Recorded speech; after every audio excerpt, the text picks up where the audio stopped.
Welcome back to Arcane Answers. I'm your host, Lare, and joined with me, as always, are the mystical sisters, Amanda and Sara. How are you ladies doing today? You know, feeling mystical. Hmm, Doing well. How are you?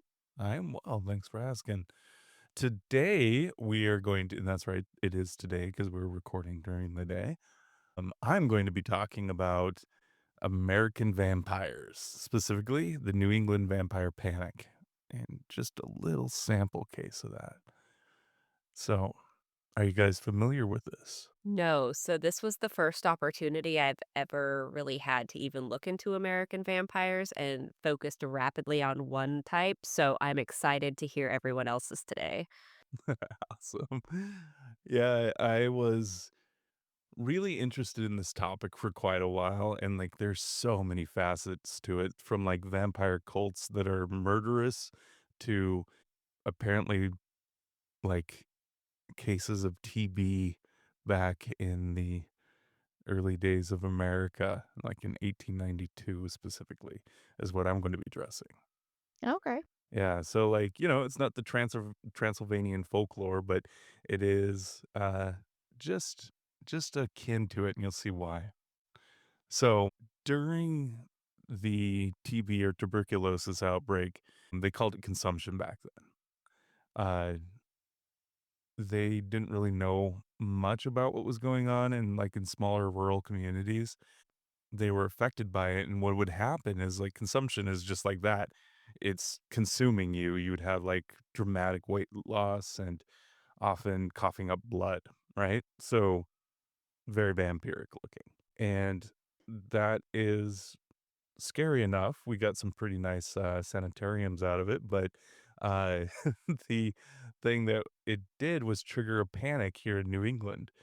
There was a family that, was affected and, fear had gripped this community because they started to die one by one, and the last recorded example of this involved the Brown family of Rhode Island. In 1892, George T. Brown was losing his family one by one to consumption. The order of the death was his wife, then his daughter, and then his teenage daughter, who was 19. She was the last to go, right? But he had one more child, a son, and he started showing signs too. And his neighbors were like, "You gotta dig up your your last relative. I think that she was a vampire." And he's like, "I'm not gonna do that." But as soon as his son started getting sick, they're like, "Okay, let's go dig her up." And so in New England, it gets very cold during the winters. In fact, it's still we freeze our dead until the thaw comes, and then we have a thaw like a spring burial season. Really? Yeah, Interesting. I didn't know that. and so they had her in an above ground vault in the freezing winter, and she was well preserved, surprisingly, you know? Who would have thought that ice and cold would preserve a body? And so they took to the work of removing her organs and found that they had blood in them. And Oh, Yeah, of who would so have course. thought a decomposing body would start to let blood? yeah, and so obviously she was feeding on the Edwin, the George's son, Uh-huh. Edwin Brown there. So what they did is they decided to perform a pretty barbaric ritual. They removed her heart and liver, and then they built a fire and burned them, and then the ashes were collected and forced or well, made into a tonic water and then forced to be fed to the son Edwin. No, that's He corpse medicine. Yep, and they believed that this would cure him from the vampire's curse. And let me guess, he still died of consumption. You are surprisingly, psychic, because yes, the weirdly forced cannibalism of his sister did not cure him. He did succumb to consumption. But this story of a beautiful young girl, accused of vampirism, uh, was an inspiration towards the 1897 novel Dracula, amongst, the Oh. Vlad Tepes connection there. So, quick question. Yeah. did he start dying faster after being fed contaminated organs? I think they were Like, ash at that point, so it really doesn't I don't think it they okay, I missed the burned part. I was really concerned for a second because I just imagined this, like, dead person organ puree. No, No. they cooked all the infection out. Yeah, as delicious as that sounds, they burned the heart and liver, and that's what Oh, they took the ash from. I find it really interesting that pre-modern science, multiple cultures found livers to be some source of, like, vitality and life. Huh, I don't know anything about that. The only Yeah, thing so, I can like, think of is Prometheus getting his liver eaten, and that's about the only liver lore I know. like, the nine-tailed foxes in Korea, I think they're, gumiho? Not I can't remember how to pronounce it, but they also feed off of human livers. Liver's pretty delicious. It is not, no. Isn't Oh, it how about a nice still Braunschweiger with onions, a little isn't mustard? it still like, people will consume animal livers for the same reason? It's high vitamin B, so I think it's health, but for vitamins and minerals, Also, it will but it give you gout. yeah. Liver does? Well, they say rich foods will cause gout, Oh, yeah. okay.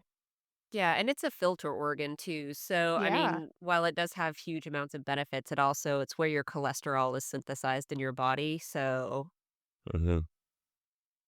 it's gonna be fatty. Yeah.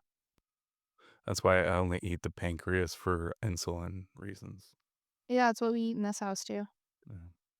So much pancreas. All right, we'll take you from the islets of Liederhans to Amanda's story. Okay, so I found myself on a strange adventure in Texas. So it turns out that there is or at least up until 2022, which is kind of where you see the social media activity taper off. But there's like a thriving multiple communities of people who identified as vampires in Texas, and there's still one that's active today, which I will get to in a second. But I came across this article in the Houston Chronicle from like 2015 talking about this thriving human vampire social scene in Houston, which led to the interesting kind of succession of articles talking about vampire communities in Austin and talking about vampire communities in Dallas. So, first things first, like none of the people interviewed in these articles claim to be immortal or in possession of supernatural powers, right? So, that's not it. And not even all of them talked about sucking blood for themselves. So there was Okay. three kind of primary classifications for these types of vampires that one might become after their awakening, right? So you have the sanguinarians, so people who crave blood or of the human and or animal variety. They feel like it improves their vitality. They maybe felt flat and lifeless before, and after engaging in that sort of consumption, they just find themselves healthier. And then you have the psychic vampires who recharge themselves off of the emotional energy of others. And last is the tantric vampires who feed off of sexual energy. And then, of course, you're going to have people for whom all of these three overlap. So the people who consent, and consent is a huge, huge part of this community. So the people who consent to be blood donors are called black swans or blood dolls, and many of them form specific relationships with the people whom they allow to drink from them. So groups of vampires are organized into courts, which the ones which were covered by the articles had online screening applications, which I found were really interesting. So some of the things that might be screened for when you're trying to join a vampire court would be like signs of mental instability. So they don't necessarily want to take on folks who really need psychiatric care, right? This is not that sort of thing. And also,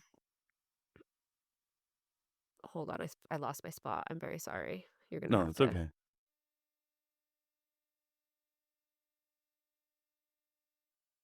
Oh, okay. So I'm just gonna start that part over. So, groups of vampires are organized into courts, and the ones that were covered in the article had an application and screening process. So, some of the things they're going to want to look for are people with obvious signs of mental illness that might need help rather than this sort of, consensual and safe community. Or behavioral issues, because obviously you don't want somebody coming in with criminal or malicious tendencies that could hurt the people in the court or outside of the community where it might draw, unwanted legal attention, things like that. And so some of it is very much like they're into the music and the nightclub scene. It's artsy and they're into like the paganism and the dark sensuality of it. Yeah. I imagine But that that's a lot of the draw. 100%. But the other part is that they're super into community service, Larry. Yeah. These vampires are out there raising money for things like paying off lunch debt at schools, Oh, making homeless kits, throwing balls to raise money for medical research and for animal shelters, and to That's raise money incredible. for food pantries. Like, I love it this is when the people get together, they have a niche, and then they're like, "Let's do something good with our belief."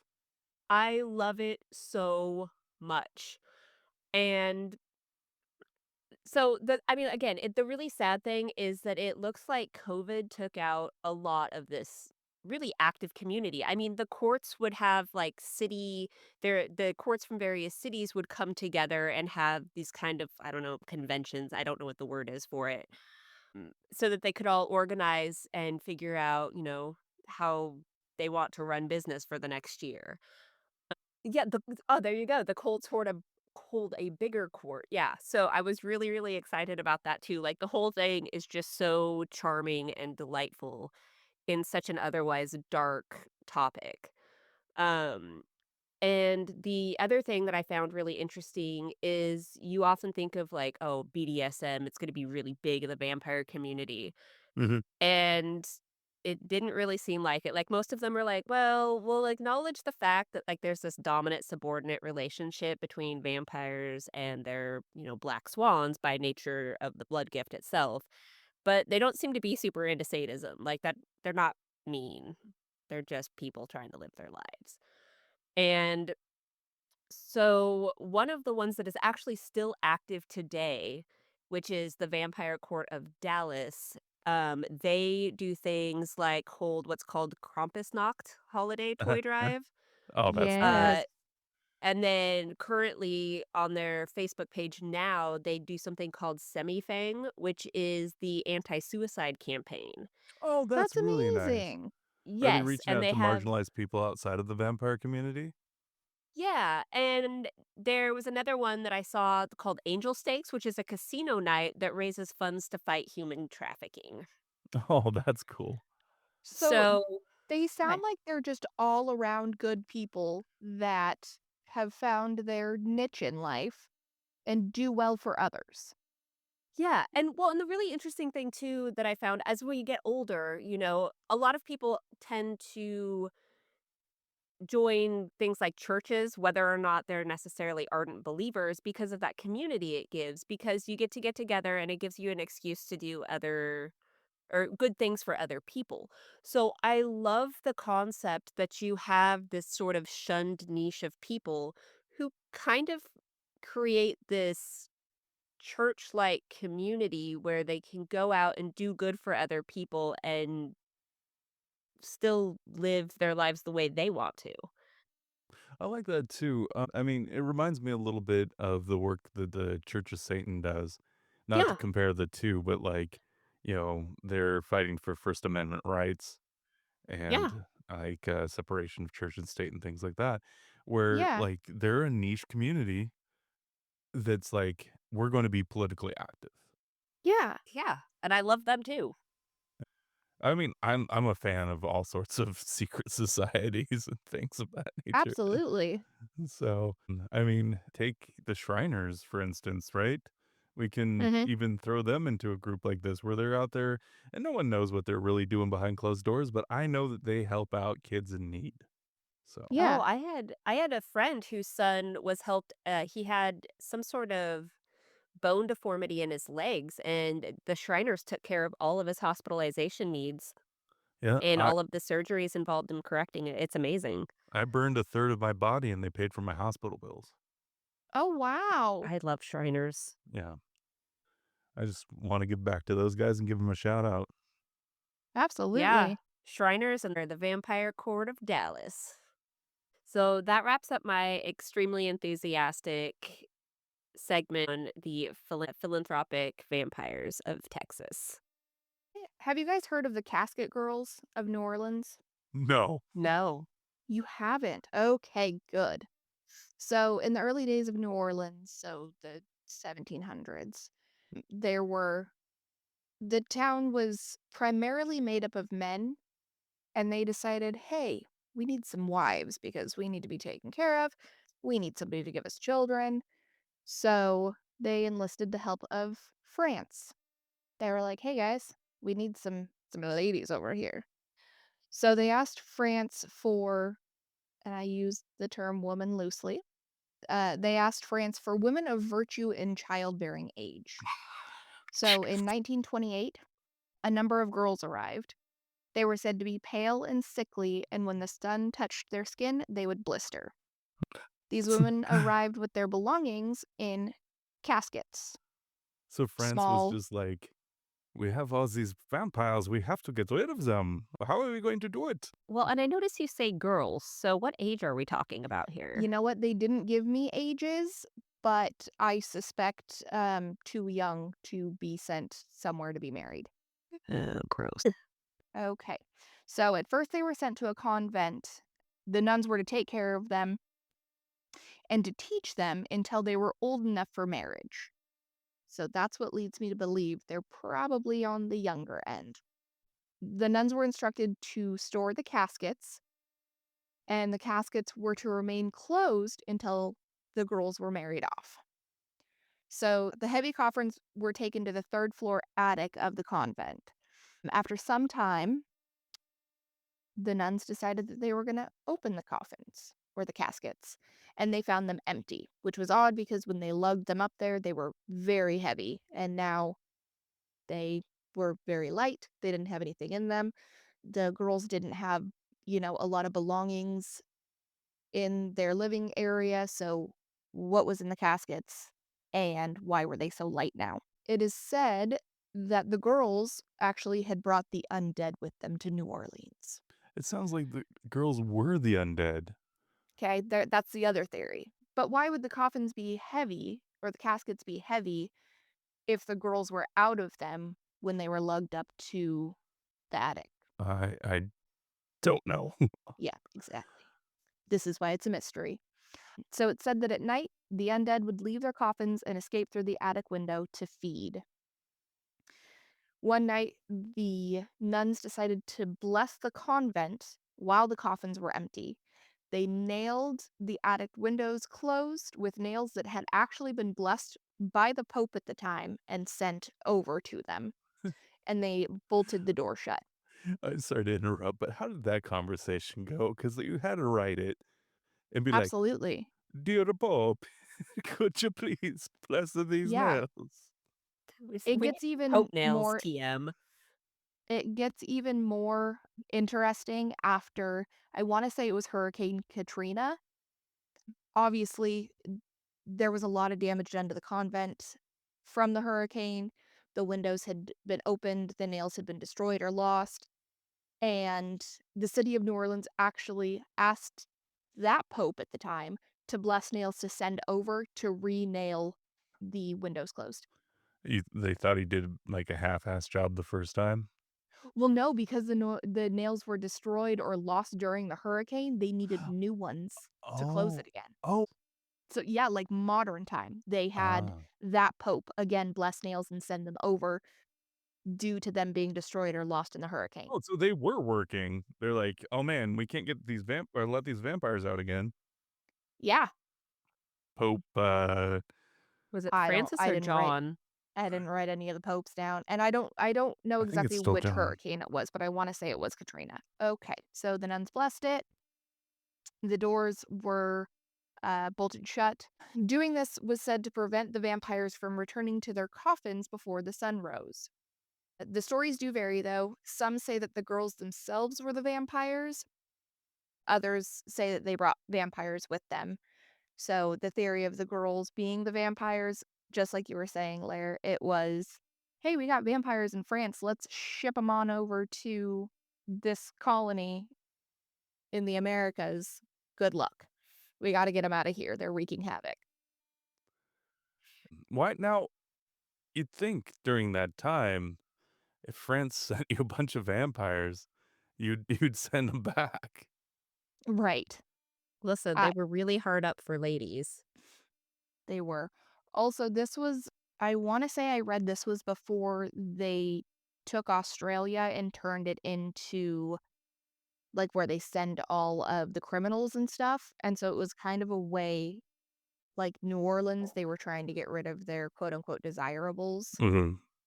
So so that is what I have on the Casket Girls. I am so happy that it wasn't another, Sabine women situation where they're like, "We got no women in our town, we gotta go get some." No, no, no, they actually They just mail because ordered them. yeah, well, because a lot of the settlers in New Orleans were from France. I also have just a fun little tidbit that I came across on a totally I mean, it's still on the vampire topic, but it has nothing to do with the Casket Girls. So, I came across this story, and it originated from the Romanis in Kosovo, and it involves vampiric plants, specifically watermelons and pumpkins. Oh, those are gonna Uh-huh, get you. uh-huh. Some sources said let's see. So, according to tradition, any kind of pumpkin or melon kept more than 10 days after Christmas would turn into a vampire. Listen, it would roll around the ground, growling to pester the living.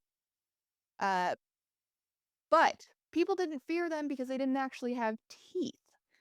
But Sure. one of the right, one of the most common signs that your melon or your pumpkin had transformed into a vampire was the appearance of blood on its skin. So I just thought that was a fun little tidbit to wrap up Where did you the get episode with. so does it just smash itself into its victims until the blood drains onto it? I guess they're said to, like, fight each other. I Oh, they fight there's each other too? yeah. There's only one there was an explorer who ended up in what's now Kosovo. He heard the, stories and traditions from the Romanis, and so it's only ever written or I could only ever find one source for it, and it was this guy's journal about it, and so it was, a little hard to decipher, but the long and short of it was the Some mad pumpkins and guy out melons. there is like, "Yeah, then the pumpkins, they turn into werewolves and R vampires." right, and it was probably more of like, you had a pumpkin or a watermelon for too long and it's decomposing and the goop coming out of it is some sort of reddish color. Just thought Yeah. that was super funny that there was mention of vampire plants. That makes me incredibly happy, Yeah. and it brings back to mind, do you guys remember Banuncula? No. Yeah. Yeah. Little vampire bunny that drank vegetables. No. It was like a If you wasn't it like a show or a book when we were little? It was a book when we were little. The only vampire bunny I can think of is from Monty Python. Oh, I don't know about that. That's all I got. Well, anyway, I guess that's all the time we have for today. Next week is going to be a surprise, but maybe one of the vampires out there in Austin or Dallas or one of the courts will get a hold of us and we'll interview them about their good works. Bye. Bye. Bye.